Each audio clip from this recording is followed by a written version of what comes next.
The following BLTV program is brought to you by O'Flaherty Law. Please enjoy. Hey everybody, welcome back to this episode of the Seize Your Business podcast. My name is Bryan McDonald, partner at OnPurpose Growth. And today I've got Rachel Michaelov on. Her business is Empire Tax. And what we're going to be doing is talking about how to grow a business into 7 figures in 2 years. And the reason why we're talking about that is because Rachel has done it. It's an amazing feat. So I'm happy and excited to have her on here. And Rachel, why don't you give everybody a little bit of background about your business and what you're up to, and then we'll dive in. Sure. So my name is Rachel Michaelov, and I'm licensed by the IRS, and I'm a licensed enrolled agent. And we started off with, I started my business with absolutely nobody, literally at a living room table. And then no employees. And then every single year we hired employees, and now we have about 14 employees. And it's crazy. It's crazy how business, grew so fast. That's phenomenal. And over the past 2 years, you've updated your offer, basically kind of imagine the business. And that's what, got you to 7 figures in 2 years, right? Yes. Cool. So,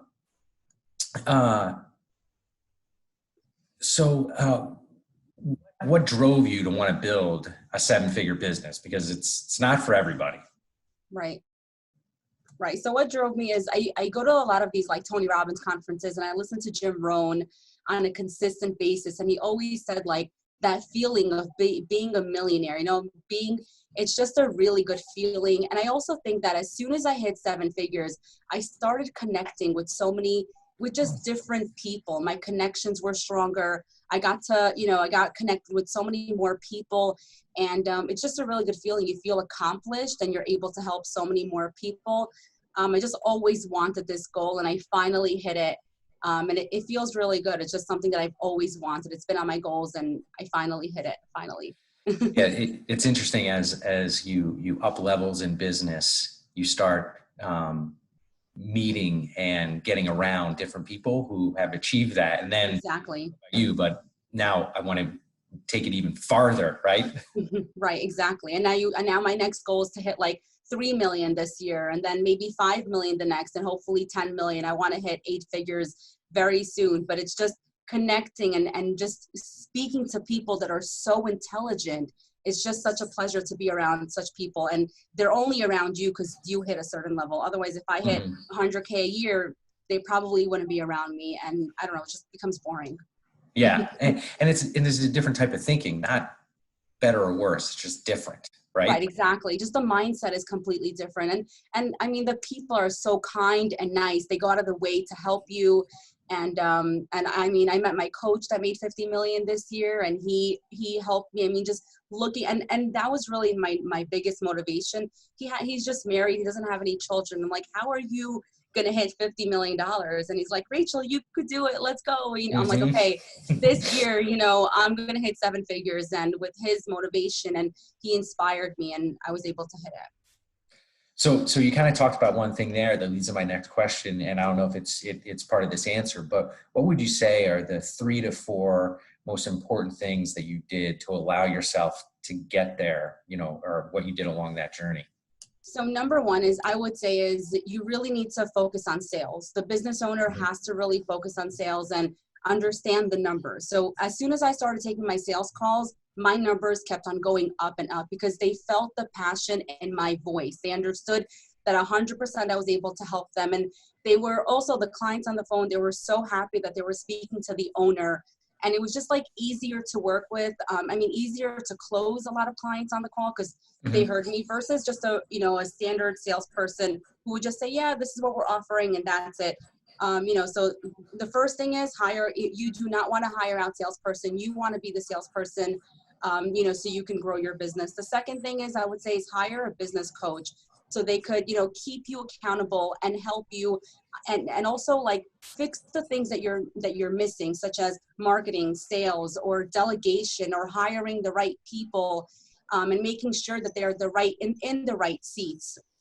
So number 2, I would 100% say, there's also a lot of coaches out there that promise a lot of things. I'd be very careful who you hire. I would be very specific and put everything in writing and make sure you're hiring somebody that achieved already what you want. So I hired, a coach that only, coaches CPAs, and he hit $50 million. And I was 100% sure that he was able to get me where I want to be. Third thing I would honestly delegate and hire enough people to take everything off your plate, specifically service delivery. So I wasn't able to be in the sales department, marketing department, and service delivery. I hired an accounting manager. I hired a tax specialist. I hired enough people on my team so they could deliver, so I could consistently have the monthly recurring revenue. And I don't have clients leaving. A lot of people say they can't hit 7 figures because as soon as they close another client, the client is not getting what they want and then they leave. So you don't want that. You want to make sure that the clients that you're getting in, they're going to consistently stick with you, and you're over delivering on the service part. So you have enough people on your team that are answering questions, that are responding to emails, etc. I hired an admin person, literally just answering emails and Facebook messages this year because I don't want my client, literally just that. That's all she did, emails and Facebook messages. And it may be expensive, and a lot of business owners think, no, I don't need that right now.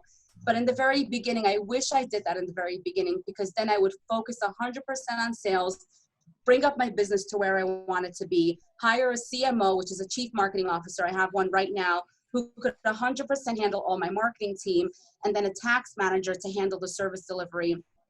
I would really hire, delegate as much as I can. And now people like to oversee, I would say. I mean, I'm very specific into like in office and building a culture and, having the right people on your team so they could stay with you long term. The other thing is just really work hard. I would say attend conferences and read a lot so you could learn so much, and you could, work on your mindset and grow as much as you can. That's like one of the top 3 to 4 things that I would 100% say that brought me to 7 figures. So let's go back to a couple of these things because everything was really interesting. You said you made that transition and doing all the sales. Was there a different situation going on before where you weren't doing all the sales? Yes, I was the accountant. I'm an accountant. So I would prepare the returns. I would prepare the tax returns. People would come in, I would prepare the returns, I would be in front of them, I would answer all their tax questions because I'm licensed by the IRS. And it was really difficult for me to transition to sales. And now the people that are meeting with my clients are the accountants in my office. So as soon as I transitioned from going from the accountant to the salesperson, I doubled my revenue from, it was like years ago, it was like 500K. Literally, we hit 7 figures just because of that. Wow. That's amazing. So along the way, you just created a system around you that just generated leads for you, and you handled those leads and then handed them off. Exactly. Yes. Now, so did you, so when you transitioned to sales, did you build that team around you that you referred to, or tell me more about how that came about? So the first person I hired was the admin. We had an administrative assistant who answered all the emails and phone calls. That was one time. Then I hired an accounting manager, and she was the one that was really hiring the bookkeepers, the accountants, and training them, because that took forever.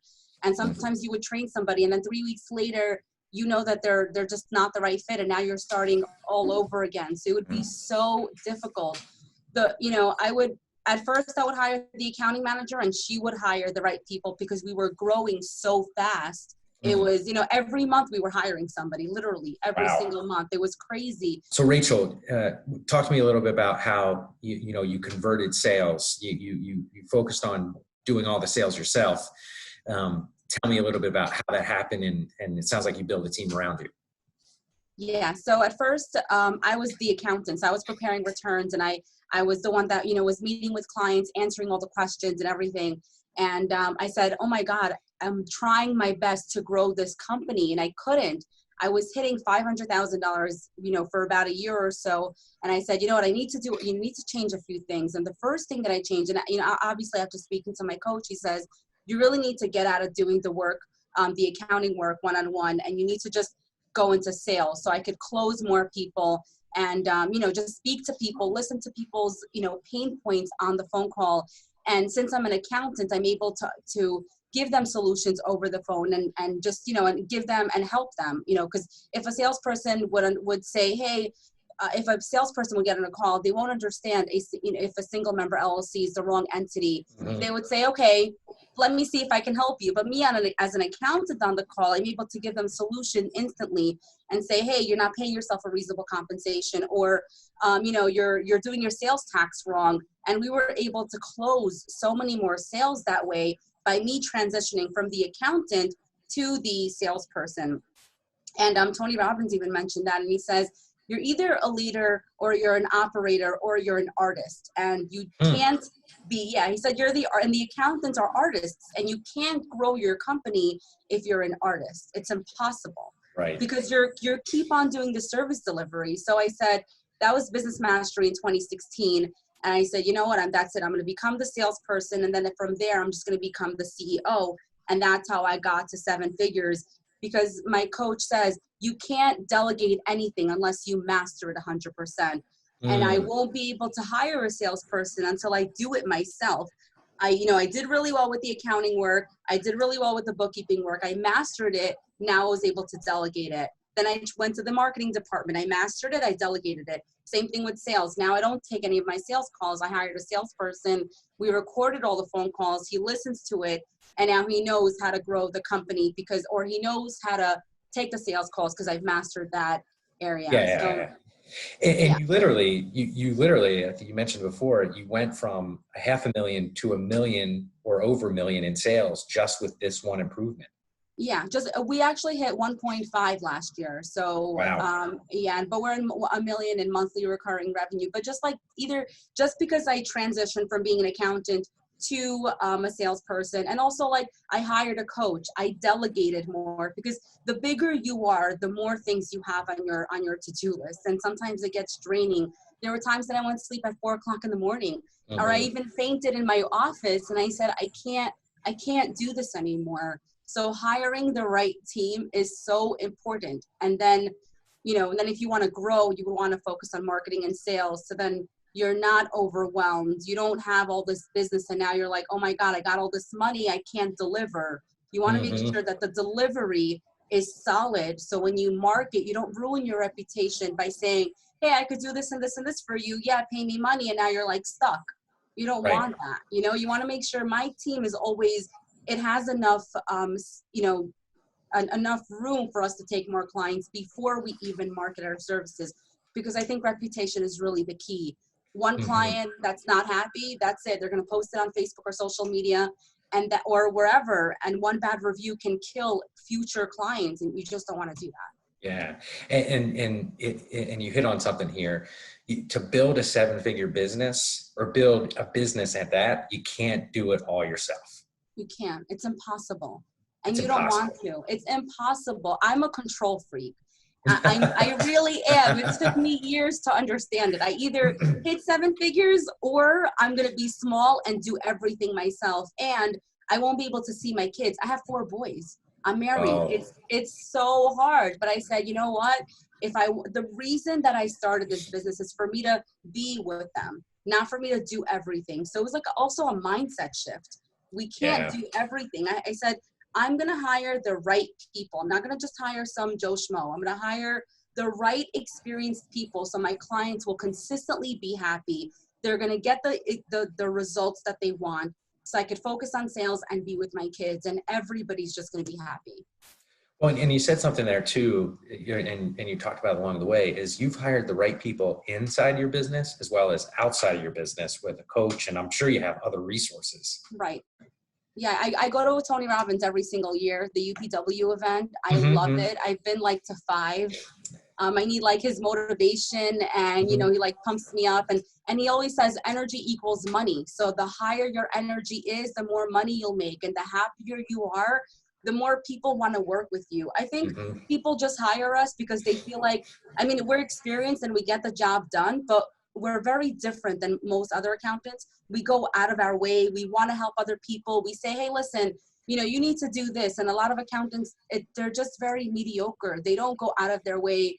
They say, they'll just figure it out. But I think the energy, the positivity, the going out of your way, I think it makes such a big difference that people just want to work with, happier people. Yeah, I agree with you, right? Right. So one thing you mentioned here too, not only to get a coach, but you talked about hire the right one and look at what they've achieved. Talk to me more about that because that's really interesting. Yeah, so I hired a coach like I think 3-4 years ago. It was someone, she was recommended by somebody, and I paid her $6,000. And I said, and I never got it back, by the way. So I said, just keep it, whatever. I said, can you help me with these results? She says, yes, I can. And I don't blame her. She said, yes, I can. I said, listen, I want to hit $1 million in my accounting business. And I said, can you help me? She said, yes, you need to change the offers. You need to change the services. She told me things that did not make sense in my business. And I said, okay. I said, this is not standard practices in accounting. I can't do this. And she said, trust me, you need to do it. And I guess it was my fear. I was afraid to do it because it just didn't make sense what she was saying. I said, listen, did you make 7 figures in your business? And I asked the right question.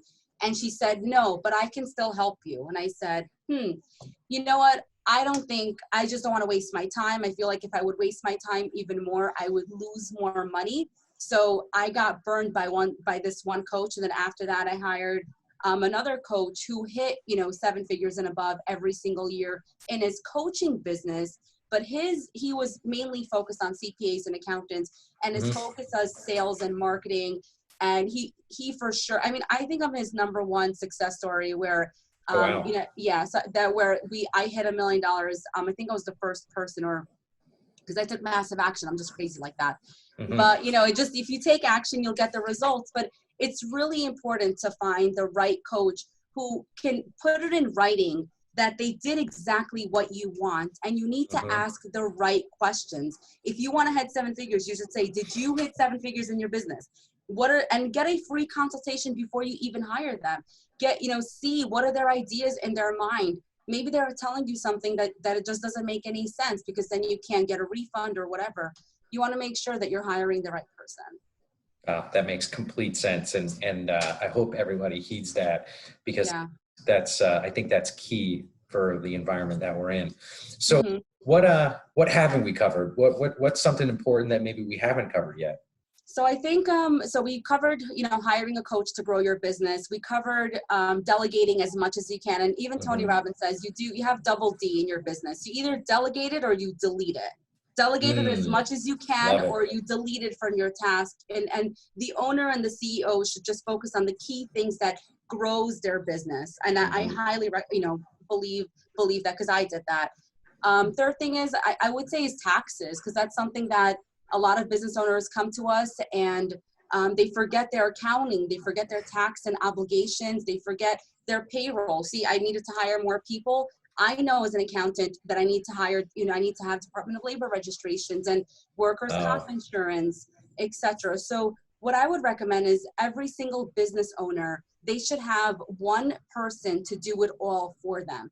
So again, I had a client recently who had an accountant, but they were unable to help them with sales tax. And he didn't even know what question to ask. So this accountant in a different state, they said, I don't do sales tax. I just do taxes, year-end taxes. So he thought that his accounting was being handled by one accountant. Again, he didn't ask the right questions. So he got, the only way he found out was a revenue agent came by his shop and said, hey, you owe, I think it was $70,000 in taxes, because he wasn't collecting, he wasn't filing. And when he said, hey, what is this? And she said, hey, listen, I'm not responsible for your sales tax. We never discussed sales tax. I never even knew that you needed to collect sales tax. His accountant, year-end accountant, said that.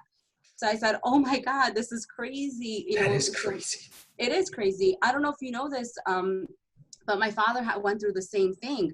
He ended up paying $1.2 million in taxes, penalties, and interest. Yes, because he had the wrong accountant as well. And, he went to one accountant and he said, oh, she's an accountant, you could do the bookkeeping.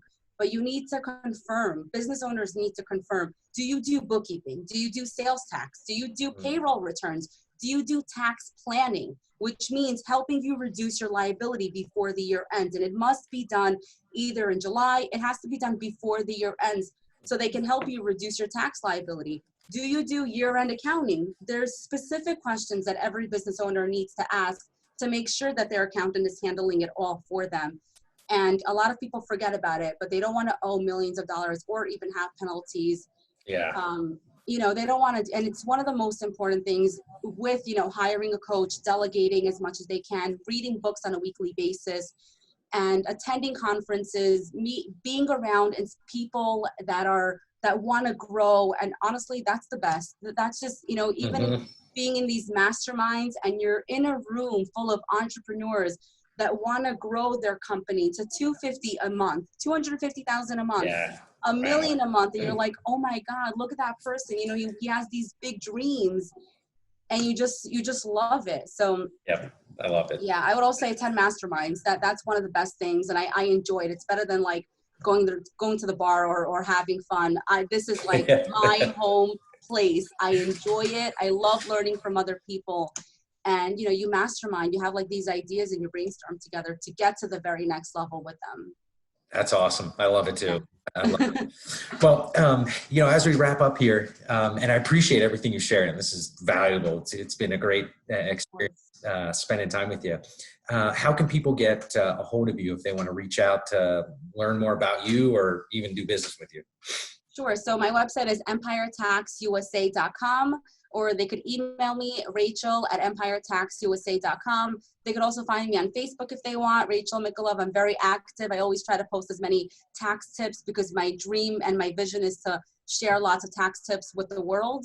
Whatever works, either Facebook or email works, or website, whatever.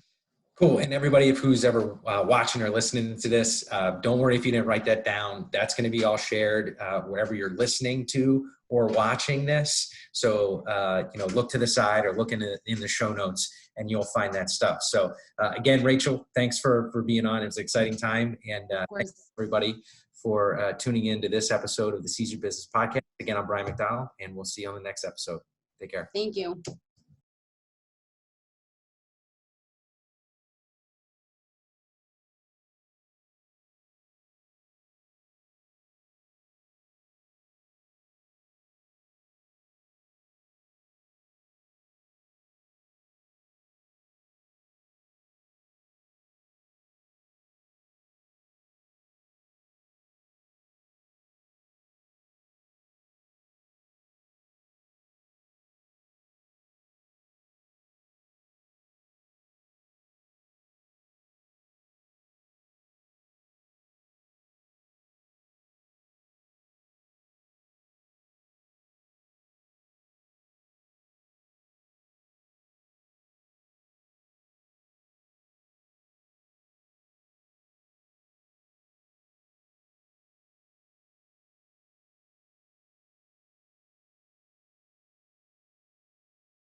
Thanks so much for watching our video. If you have any questions, feel free to comment below. Click the subscribe button for new videos every week and download and review us on iTunes.